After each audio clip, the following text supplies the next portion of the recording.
Entendre, comprendre, réagir. Un média qui donne vie aux opinions, qui donne voix aux idées. Cube. On a lu dans un article de TVA Nouvelles qu'il y a une hausse de 10% des dossiers d'insolvabilité de consommateurs au Québec. Avec nous, Guylaine Houle, vice-présidente syndic autorisé en insolvabilité chez Pierre Roy et Associés. Bonjour Guylaine. Bonjour, merci de l'invitation. On lit dans la même dans la même nouvelle que on a quand même une bonne nouvelle en quelque sorte qu'au Québec la hausse est toutefois inférieure à la moyenne canadienne. Comment vous voyez ça, vous, sur le terrain? Ben, effectivement, quand je parle à des collègues là, qui sont de l'extérieur du Québec, là, leur hausse dans plusieurs des provinces est beaucoup plus élevée. C'est difficile à expliquer le pourquoi ici au Québec. Là, on a quand même habituellement des statistiques qui se ressemblent, mais depuis les dernières années, ça semble avoir changé. C'est quand même un phénomène là, qui est quand même important, même si les taux d'insolvabilité varient, on voit une hausse là qu'on n'a pas vue depuis la période de la pandémie du COVID. Ah ouais, quand même. Hein? Dans le même article, on apprend aussi du côté des entreprises cette fois-ci qu'au Québec, le nombre de dossiers d'insolvabilité a reculé de 0,4% sur un an, donc presque été stagnant en quelque sorte. Mais cependant, dans l'ensemble du Canada, une hausse de 5,5% est enregistrée. Donc, est-ce que je peux comprendre, c'est moins une bonne nouvelle pour les citoyens, mais c'est une bonne nouvelle pour les entreprises, l'économie qui se passe en ce moment?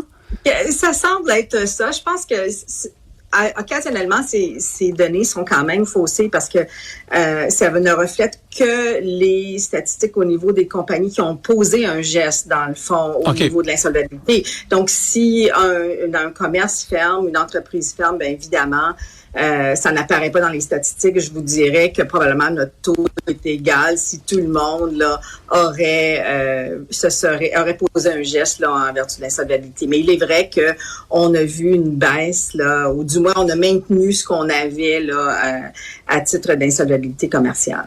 Et vous sentez ce qui se passe sur le terrain en première loge en quelque sorte. Qu'est-ce qui pousse aujourd'hui le consommateur québécois à faire soit une proposition au créancier, soit une faillite? Est-ce que c'est des dépenses excessives ou c'est vraiment la réalité économique qui est extrêmement difficile à survivre finalement? Là? Ouais. Je pense qu'il y a plusieurs éléments, mais les éléments importants sont vraiment la hausse là, des dépenses essentielles, donc le loyer, la nourriture. On a tous vu que ces éléments-là ont augmenté d'une façon absolument incroyable.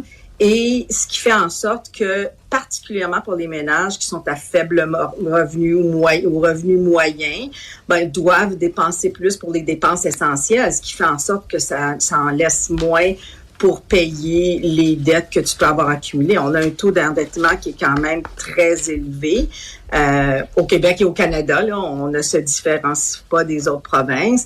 Et ce qui fait en sorte, c'est que la majeure partie des ménages ont des créances qu'elles doivent rembourser. Mais si tu as moins d'argent, ton revenu peut demeurer le même ou augmenter légèrement. Mais si les dépenses essentielles, tu as le loyer, la nourriture, les frais de transport augmentent beaucoup, mais ça t'en fait moins ou ça t'en laisse moins pour pouvoir couvrir les dettes. Et d'où la raison que ces gens-là vont venir nous consulter.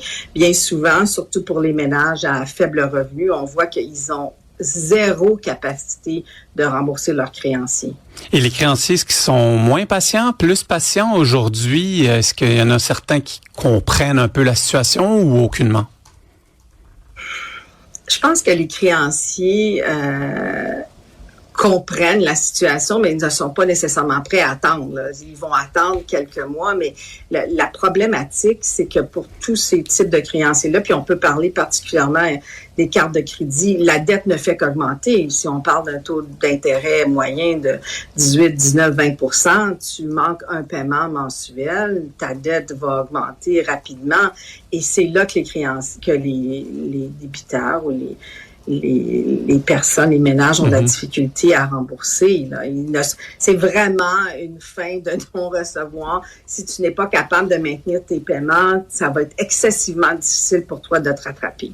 Et si vous pouviez nous donner les deux bons coups à faire côté finances personnelles, qu'est-ce que vous voyez qui qui permet d'éviter de se retrouver dans cette situation-là? Puis aussi, les deux mauvais coups que vous voyez le plus souvent. C'est quoi les erreurs qu'on voit le plus souvent?